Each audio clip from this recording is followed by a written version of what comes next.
നെവിൻ കപ്പടിച്ചാൽ നല്ലത്, അനുമോളും അടിച്ചാലും നല്ലത്, അനീഷ് അടിച്ചാലും ആദില അടിച്ചാലും ഈ പറഞ്ഞ പേരുകളിൽ ആരെങ്കിലും അടിച്ചാൽ ഞാൻ ഹാപ്പി ആയിരിക്കും. നിങ്ങളൊന്ന് ഡയറിൽ എന്നോട് ഗ്ലാമറസ് നട്ട് അടിയിൽ കമന്റ് മൊത്തം തെറിയ എനിക്ക് എന്താ ചെയ്യാ. എന്തെങ്കിലും ഒരു കാർ ഓടിച്ച് കാറ് കഴുകിയില്ലെങ്കിൽ അതിന് തെറി. ഈ ഇപ്പത്തെ കാണുന്നുണ്ടോ? എപ്പിസോഡ്സ് ഒക്കെ കാണലുണ്ടോ? കണ്ടിട്ടില്ല. ഇപ്പത്തെ വെച്ച് നോക്കുമ്പോ എങ്ങനെയുണ്ട് നിങ്ങളുടെ സീസൺ ഈ സീസണും കമ്പയർ ചെയ്യുമ്പോ? അങ്ങനെ വെച്ച് കഴിഞ്ഞാൽ എന്റെ സീസൺ ഞാൻ കണ്ടിട്ടില്ല, ഇപ്പത്തെ സീസണാണ് കാണുന്നത്. ഞങ്ങൾക്ക് അങ്ങനെ കാണാം, എനിക്കറിയില്ല. എന്റെ സീസൺ ഞാൻ കണ്ടിട്ടില്ല, ഈ സീസൺ മാത്രമാണ് ഞാൻ ബിഗ് ബോസ് കണ്ടിട്ടുള്ളത്. അപ്പോ പക്ഷെ കമ്പാരിറ്റീവ്ലി നോക്കുമ്പോൾ ഞങ്ങളുടെ കയ്യിൽ കുറച്ചുകൂടി ഫൺ അങ്ങനത്തെ ഒരു എലമെന്റ്സ് ഉണ്ടായതുപോലെ ഫീൽ ചെയ്യണം. ഇപ്പൊ ഭയങ്കര ട്രെൻഡിങ് ആയിട്ട് നിൽക്കുന്നതാണല്ലോ PR ഇഷ്യൂ എന്ന് പറഞ്ഞിട്ട്. അവിടെ നിൽക്കുന്നവർക്ക് എല്ലാവരും PR ഉണ്ട് എന്ന് പറഞ്ഞിട്ട്. അതിനെ കുറിച്ച് എന്താ പറയാനുള്ളത്? എല്ലാവർക്കും തന്നെ കാണുമോ? എനിക്കോ? എന്നോടോ ബാല?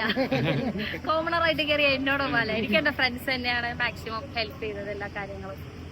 PR ഉണ്ടെങ്കിൽ എന്താ പറയാ, നമ്മൾ അതിൻ്റെ അകത്ത് ചെയ്യുന്ന കാര്യങ്ങൾ ഭയങ്കര ഹൈലൈറ്റ് ചെയ്ത് പുറത്തുള്ളവർക്ക് കാണാൻ വേണ്ടി പറ്റും. അതാണ് PR ഏറ്റവും വലിയൊരു ഗുണം. പിന്നെ വോട്ടിങ്ങിന്റെ ഒക്കെ എങ്ങനെയാണെന്ന് എനിക്കറിയില്ല. PR ഉണ്ടെങ്കിൽ ബെറ്റർ ആയിരിക്കും. ലൈക്ക് 10 പേര് അറിയേണ്ടത് ഒരു 100 പേര് അറിയും PR-ല്. അങ്ങനെ എനിക്ക് തോന്നിയിട്ടുള്ളത്. PR ഉണ്ടെങ്കിൽ അവിടെ സർവൈവ് ചെയ്യാൻ പറ്റുള്ളൂ എന്ന് പറയുന്നത് അത് ശരിയാണോ? അത് ശരിയല്ല, കാരണം നമ്മൾ പെർഫോമൻസും കൂടി വേണമല്ലോ. അല്ല, പെർഫോമൻസ് ഇപ്പോ സാബുമാന്റെ ഇഷ്യൂ ആണെങ്കിൽ കണ്ടന്റ് ഒന്നും കൊടുക്കുന്നില്ല, പക്ഷെ PR-ന്റെ ബലത്തിലാണ് പുള്ളി നിൽക്കുന്ന ഒരു കിംവദന്തി ഉണ്ട്. അതെനിക്കറിയില്ല.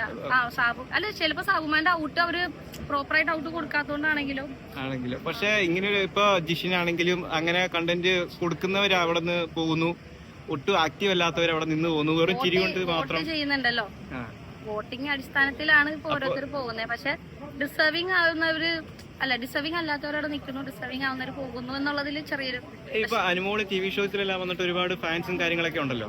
അപ്പൊ അതുകൊണ്ട് അനുമോൾക്ക് കൂടുതൽ വോട്ട് കിട്ടിക്കൂടെ അവിടെ വലിയ പെർഫോമൻസ് ഇല്ലെങ്കിലും? അതെ, അല്ല പെർഫോമൻസ് ഇല്ലെങ്കിൽ എന്ന് വെച്ച് കഴിഞ്ഞാൽ അനുമോള് പെർഫോമൻസ് ഉണ്ടല്ലോ, അതുകൊണ്ടല്ലേ അനുമോളുടെ ഡിസ്കഷൻ ആയത്.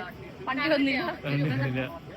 അപ്പൊ അതൊരു ഫെയർ ഗെയിം ആയിരിക്കും, ഒരു ജെനുവിൻ ആയിട്ടായിരിക്കുമല്ലോ ഗെയിം പോകുന്നത്. ഇത്ര ഫാൻസ് വോട്ട് ചെയ്ത് പോകുമ്പോൾ അവിടെ നന്നായിട്ട് കളിക്കുന്നവർക്ക് അത് അവരെ സംബന്ധിച്ച് അതൊരു നെഗറ്റീവ് അല്ലേ, അവർക്കൊരു ഇതല്ലേ വരുന്നത്. കാരണം അവർ നന്നായിട്ട് കളിക്കുന്നുണ്ട്, പക്ഷെ ഫാൻസ് അവർക്കാണ് കൂടുതൽ വോട്ട് അവർക്ക് പോകുന്നു. അത് ഇതല്ലേ, അതുകൊണ്ടായിരിക്കില്ല പലരും ഔട്ടായി പോകുന്നത്. എനിക്ക് ഇഷ്ടമുള്ള അല്ലെങ്കിൽ എനിക്ക് അതിൽ ഏറ്റവും ഇഷ്ടമുള്ള ആളായിരിക്കില്ല താങ്കൾക്ക് ഇഷ്ടം. അപ്പൊ ഞാൻ എത്ര ഇപ്പോ അതിനിപ്പോ ഔട്ട് വലുതായിട്ട് കൊടുത്തില്ലെങ്കിലും ഇപ്പൊ സാബുമാൻ ഏത് നേരം ചിരിച്ചോണ്ടിരിക്കും. അപ്പൊ എനിക്ക് സാബുമാന്റെ ആ ചിരി ഇഷ്ടമാണെങ്കിൽ ചിലപ്പോൾ അതിലായിരിക്കും വോട്ട് കൊടുത്തത്. ചില ആൾക്കാർ അങ്ങനെ വോട്ട് ചെയ്യുന്നവരുണ്ട്, ചില ആൾക്കാർ ഓരോ ആഴ്ചയിലെ പെർഫോമൻസ് അനുസരിച്ച് വോട്ട് ചെയ്യുന്നവരുണ്ട്. ഞാൻ പെർഫോമൻസ് ബേസ് ചെയ്തിട്ട് വോട്ട് ചെയ്യുന്ന ഒരാളാണ്. പിന്നെ ഫേവറേറ്റ്സ് ഉണ്ട്, ഓഫ് കോഴ്സ് കുറച്ച് ഫേവറേറ്റ്സ് ഉണ്ട്. അപ്പൊ അവരും ഡേഞ്ചർ സോണിലൊക്കെ വരുമ്പോൾ ഇപ്പൊ നെവിൻ എന്റെ നമുക്കറിയാവുന്ന ഒരു വ്യക്തിയാണ്, നല്ലൊരു പയ്യനാണ്. അപ്പൊ അവനിപ്പോ ഡേഞ്ചർ സോണിലാണ്, എല്ലാവരും നെവിന് വോട്ട് ചെയ്യുക. അപ്പൊ നെവിൻ ഇപ്പൊ ഡേഞ്ചറിലായതുകൊണ്ട് എല്ലാവരും വോട്ട് ചെയ്ത് നെവിനൊന്ന് കയറ്റണം എന്ന് ആഗ്രഹം. നെവിൻ കപ്പടിക്കണം എന്നാണ് ആഗ്രഹം.